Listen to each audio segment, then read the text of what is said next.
দেখো, মোহনবাগান লিগ জেতার লাইসেন্স পেয়ে গেছে। মোহনবাগান লিগ শিল্ড বা চ্যাম্পিয়নশিপের খুব কাছাকাছি। এসব নিয়ে তো কথা ডেফিনেটলি হবে, কিন্তু আমি ভিডিও শুরুতে বলবো সরি ম্যাকলারেন দা, কারণ গত কয়েকদিন আগে মানে কিছু ম্যাচ আগে বেশ কিছু কথা বলেছিলাম because of that performance.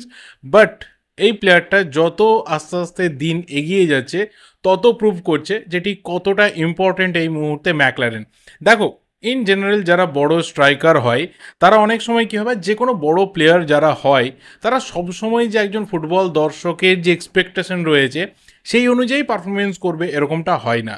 Basically তাদের ডিউটিটা থাকে যে টিমের যখন দরকার পড়বে, টিমের যখন হাই নিড থাকবে, তখন তাদের পারফরমেন্স লেভেলটা সেই লেভেলে গিয়ে পিক করবে। এবার ম্যাকলারেন কিন্তু গোল খরার মধ্যে ছিল। এই সিজনে ইন্ডিয়ান ফুটবলে মানে ওভারঅল ইন্ডিয়ান ফুটবলে কিন্তু সব থেকে দামি প্লেয়ারের নামটা হচ্ছে জেমি ম্যাকলারেন। এবং তার পা থেকে যখন খুব বেশি বেশি গোল আসছে না, তখন বেশ কিছু প্রশ্ন তো ডেফিনেটলি উঠেছিল, আমিও করেছিলাম, আমার মতো অনেকেই সেই প্রশ্ন তুলেছিল। কিন্তু ন্যাচারালি ম্যাকলারেন তার তরফ থেকে কোনোদিনই কোথাও কোনো ক্ষোভ জানায়নি যে আমি আমার টিমমেটদের থেকে বল পাচ্ছি না, পাস পাচ্ছি না, বা আমার টিমমেটরা আমার খেলা বুঝতে পারছে না। ন্যাচারালি যারা বড় প্লেয়ার হয় তার অভিযোগ কম করে, তারা মাঠে প্রমাণ করে যে ভাই তোমরা যারা বড় বড় কথা বলছো বসে, you know nothing, I am the best. এবং ম্যাকলারেন সেটা মোহনবাগান জার্সিতে অ্যাটলিস্ট প্রমাণ করতে পেরেছে ইন্ডিয়ান ফুটবলে প্রথম বছর এসেই। পুরো ম্যাচটা নিয়ে কথা বলবো। 3-0 গোলে জেতা কোচির মাঠে ডেফিনেটলি মোহনবাগানের এই মুহূর্তে যে রিদিম রয়েছে সেখানে ইজি। বাট এমন একটা দিনে যেখানে তোমার ওভারঅল 90 মিনিটসের ফুটবল একদমই সেই লেভেলে হয়নি, বা কোথাও যে ডমিনেশনটা আমরা মাঠের মধ্যে দেখতে চেয়েছিলাম সেটা হয়নি, কিন্তু দিনের শেষে যার টার্গেট থাকে চ্যাম্পিয়নশিপ, তার টার্গেট থাকে 3 পয়েন্ট।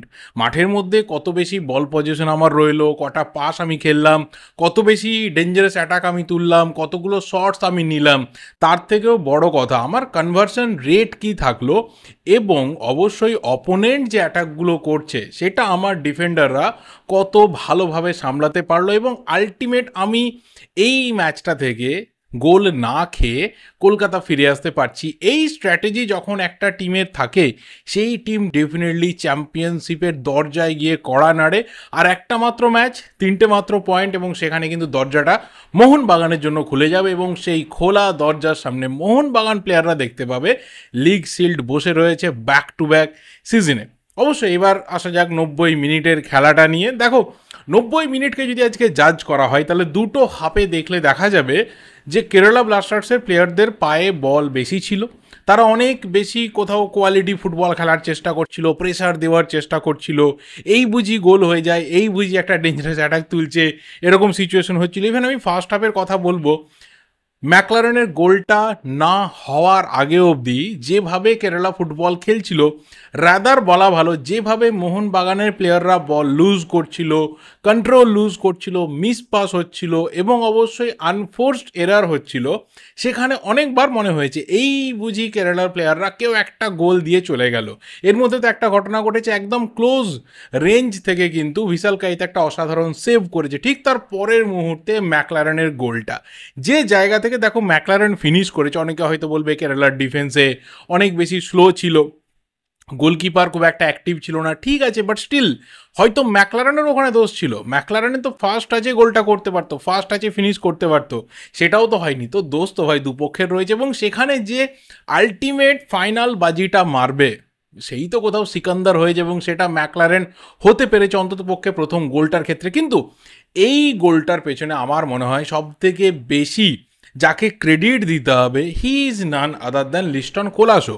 যেভাবে লিস্টন বলটাকে ওখানে কন্ট্রোল করেছে, লুনা কন্টিনিউয়াসলি ওকে ট্র্যাক করছিল, ওকে ধরে রাখছিল, তারপরে ও বলটাতে কখনোই কিন্তু নিজের দখল হারায়নি, এবং যে জায়গা থেকে পাসটা দিয়েছে ম্যাকলারেনকে খুঁজে নিয়েছে অত টাফ একটা লাইন থেকে, সেই জায়গাটা কিন্তু ক্রেডিটের দাবি রাখে। এবং অবশ্যই ম্যাকলারেনের ফিনিশটা সেটাও কিন্তু টপ নচ ফিনিশ হয়েছে, কারণ ওটা যদি লোয়ার গ্রাউন্ডে ফিনিশ করতো তাহলে কোথাও মনে হয় যে ডিফেন্ডার বা গোলকিপার তারা কিন্তু ব্লক করার জায়গাতে যেতে পারতো। বাট ম্যাকলারেনের কাছে অন্য প্ল্যান ছিল, ম্যাকলারেন করে দিয়েছে একদম টপ লেভেলের ফিনিশ, এবং সেখানে কারোর পক্ষে বলটা আর আটকানোর মতো ক্ষমতা ছিল না। ম্যাকলারেন আজকে হ্যাট্রিক করতে পারতো, আমার মনে হয় যে ওকে হ্যাট্রিক করানোর মতো চেষ্টা ম্যাকলারেনের টিমমেটরা করেছিল, but it was a bad luck যে ম্যাকলারেনের হ্যাট্রিকটা হয়নি, বল জালেও জড়িয়ে গেছিলো কিন্তু সেটা একদম স্লাইড একটা অফসাইডের জন্য বাতিল হয়ে যায় গোলটা। বাট আজকে কোথাও দিনটা ম্যাকলারেনের ছিল, বা আজকে এই দিনটাকে ম্যাকলারেন নিজের নামে করে রাখতে চেয়েছিল, যে সিজনের শুরু থেকে একটা খুব রিদিম ভালোভাবে না পাওয়া, যতটা গোল এক্সপেকটেশন ছিল ম্যাকলারেনের পা থেকে, যে এই যে একটা হিউজ এক্সপিরিয়েন্স নিয়ে আসছে, এ লিগের টপ স্কোরার, মেলবোর্ন সিটি এফসির মতো অস্ট্রেলিয়ার টপ একটা ক্লাবের অল টাইম টপ স্কোরার, এবং অবশ্যই অস্ট্রেলিয়ার হয়ে ব্যাক টু ব্যাক দুটো ওয়ার্ল্ড কাপের টিমের সাথে যাওয়া, এশিয়ান কাপ খেলার এক্সপিরিয়েন্স, এই যে একটা হিউজ একটা মানে কি বলবো, একটা একটা আলাদা লেভেলের পেডিগ্রি নিয়েও এসেছিল না ইন্ডিয়াতে। সেখানে কোথাও আমাদের যে এক্সপেকটেশনটা রয়েছে যে ম্যাকলারেন মানে ওভারঅল টোটাল সিজনে মোহনবাগান জার্সিতে মোর দ্যান 20 গোল স্কোর করবে সমস্ত রকমের টুর্নামেন্ট মিলিয়ে, বিকজ সেই লেভেলের ইনভেস্টমেন্টটা বা সেই লেভেলের এক্সপেকটেশনটা কোথাও ম্যাকলারেনের থেকে ছিল, ম্যাকলারেনের ওপর সেই ইনভেস্টমেন্টটা মোহনবাগান করেছিল। সেটা যখন শুরুর দিকে হচ্ছিল না, অনেকে সেই জায়গাতে ফ্রাস্ট্রেটেড ছিল যে ম্যাকলারেনের সিগনেচারটা হয়তো ক্লিক করলো না, অনেকটা সময় লাগিয়ে নিল এই এনভায়রনমেন্টের সাথে ম্যাচ করতে, অনেক বল মিস করেছে, অনেক ইজি চান্স মিস করেছে, আবার অনেক ভালো গোলও করেছে। বিশেষ করে ডার্বির গোলটা মনে রাখতে হবে, যে জায়গা থেকে দুটো ডিফেন্ডারকে কাটিয়ে পায়ের তলা থেকে গোল করেছিল, এই গোলগুলো মনে রাখতে হবে। কিন্তু যে এক্সপেকটেশনটা ছিল যে মোটামুটি এই প্লেয়ারটা 17-18টা গোল করবে, আলাদিন আজরাইয়ের সাথে একদম কন্টিনিউয়াসলি নেক টু নেক ফাইটে এগিয়ে যাবে, সেটা যখন হয়নি তখন অনেকে প্রশ্ন তুলতে শুরু করেছিল যে was that a good signature or not. And definitely আমিও বলেছিলাম যে এই হাইপটা হয়তো ম্যাকলারেন নিজের নামের সাথে এখনও অবধি সুবিচার করতে পারলো না, এবং পরবর্তী সিজনে হয়তো মোহনবাগান ভাববে এই ধরনের পারফরমেন্স হওয়ার পর ম্যাকলারেনকে আরও কীভাবে কী করা যেতে পারে। তো সেটা কিন্তু ম্যাকলারেন মোটামুটি আমাদের দুটো গালে থাপ্পড় মেরে পরিষ্কার বুঝিয়ে দিয়েছে যে আমার কাজ কি সেটা আমি খুব ভালো করে জানি, টিমমেটরা জানে যে কখন আমাকে দিয়ে কি করিয়ে নিতে হবে।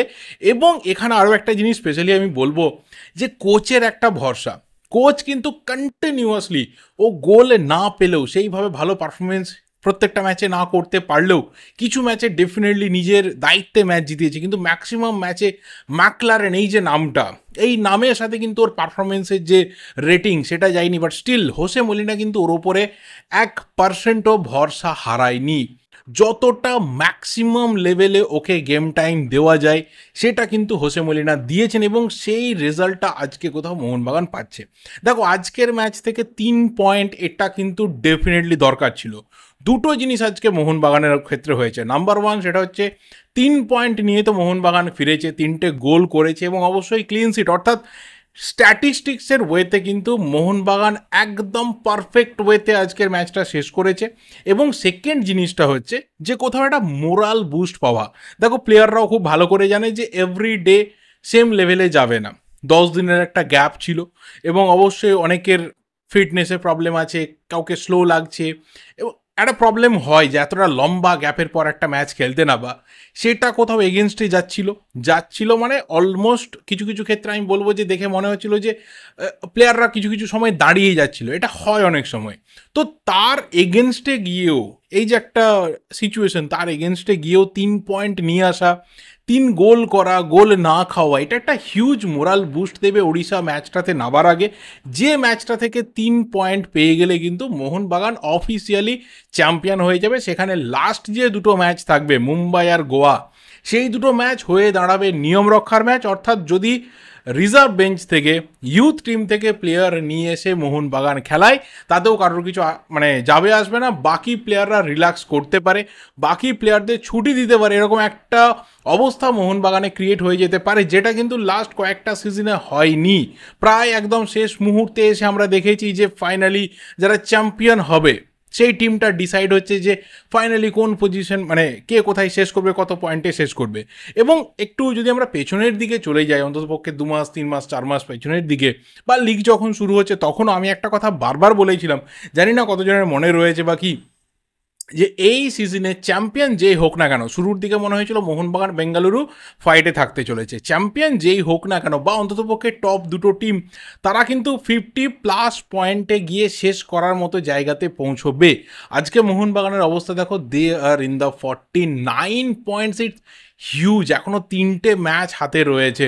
তো যদি এখানে total all in all Mohun Bagan করতে পারে, তাহলে 61 পয়েন্টসে মোহনবাগান শেষ করবে, অ্যান্ড দ্যাটস হিউজ। যে রেকর্ডটা হয়তো সামনের দিকে কাউকে ভাঙতে গেলে এই লেভেলের পারফরমেন্স দেখাতে হবে। তো 50 পয়েন্টস প্লাস তো ডেফিনেটলি হচ্ছে, সেটা গোয়াও 50 পয়েন্টসে পৌঁছতে পারে কিনা সেটা দেখার বিষয় হবে। তাহলে কিন্তু আরও ইন্টারেস্টিং হবে যে টপ দুটো টিম তারা 50 পয়েন্টস টাচ করতে পারলো।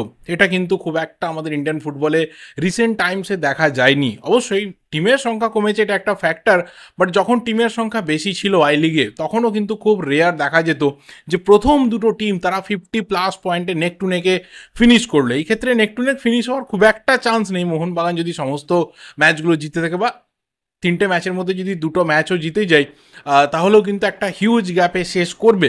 তো আলটিমেট আমি অন্তত বলবো যে লাস্ট সিজনে মোহনবাগান যেভাবে জিতেছিল আর এই সিজনে যেভাবে জিততে চলেছে একটা গ্যাপ রয়েছে। অন্ততপক্ষে দুটো সিজনের যা কিছু ওভারভিউ রয়েছে অনেক ডিফারেন্স রয়েছে। এই সিজনের শুরু থেকে মোহনবাগানকে দেখে মনে হচ্ছিল তারা কোথাও চ্যাম্পিয়ন হওয়ার জন্য খেলছে। প্রথম ম্যাচটা ড্র হয়েছিল, তারপর থেকে সেইভাবে মোহনবাগানকে আটকানোর মতো কেউ সামনে আসেনি। শুধুমাত্র এই ম্যাচে বেঙ্গালুরুর কাছে হেরেছিল, তারপর বহুদিন পর গোয়ার কাছে হেরেছিল। তো এর বাইরে মনে হয়নি যে মোহনবাগানকে দেখে খুব একটা ডিস্টার্বড, খুব একটা প্রবলেম রয়েছে, খুব ফাম্বল কিছু করছে। এই বুঝি নিজেদের যে পজিশন রয়েছে টপ পজিশন সেখান থেকে এই বুঝি স্লিপ হয়ে গেল, মনে হয়নি একদিনের জন্য। সব সময় মনে হয়েছে যে এই টিমটা কোথাও চার্জড রয়েছে, এই টিমটা কোথাও মোটিভেটেড রয়েছে, প্লেয়ারদের ডেডিকেশন টপ লেভেলে রয়েছে। সেকেন্ড গোলটার ক্ষেত্রে আমি বলবো যে ওয়ান অফ দ্য বেস্ট গোল হয়েছে এই সিজনের।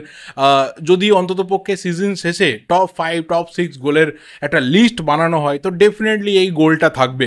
কারণ শুধুমাত্র গোলটা না, গোলের আগে যে অ্যাসিস্টটা হয়েছে, কামিংস যেভাবে বলটা বাড়িয়ে দিয়েছে, যে জায়গা থেকে ফিনিশটা করেছে, যেভাবে গোলকিপারের মাথার উপর দিয়ে লব করা, এবং সবথেকে বড় কথা যে ওই জায়গাতে ফ্র্যাকশন অফ সেকেন্ডসের মধ্যে ডিসিশন মেক করা, এটাই কোথাও কিন্তু একজন বড় প্লেয়ারকে বড় করে তোলে, এবং সেটা ম্যাকলারেন আজকে প্রুভ করলো।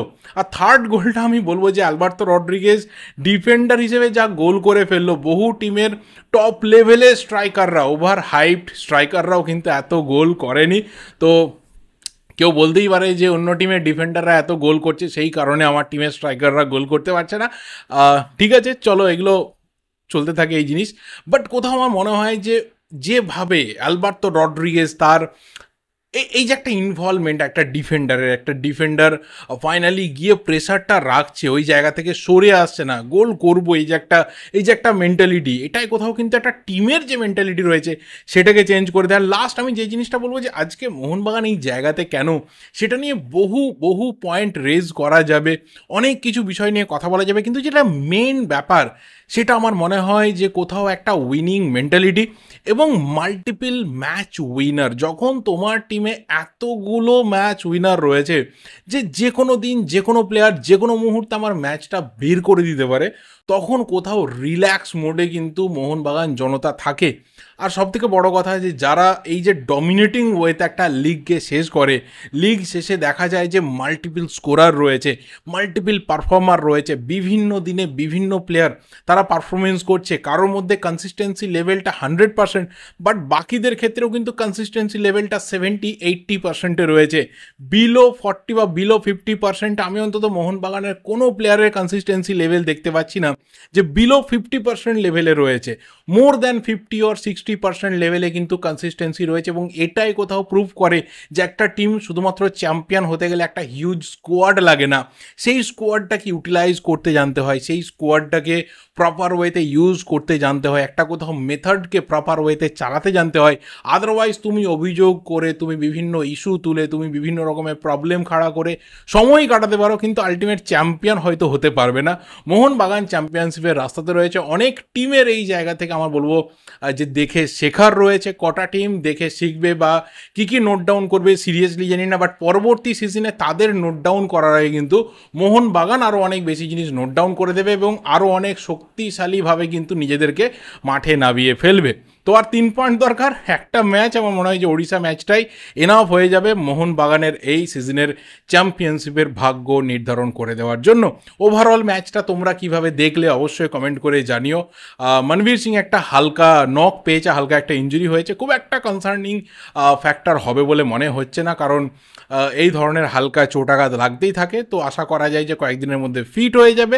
বাকি প্লেয়াররাও রয়েছে, তারাও এই জায়গাতে আরামসে খেলে দিতে পারে। মোহনবাগানে এই মুহূর্তে সেরকমই সিচুয়েশন, সেরকমই টিমের স্ট্রেংথ বা বেঞ্চের স্ট্রেংথ রয়েছে। দেখা যাক কী হয়। টোটাল ব্যাপারটা নিয়ে তোমাদের কী কী মতামত অবশ্যই কমেন্ট করে জানাও।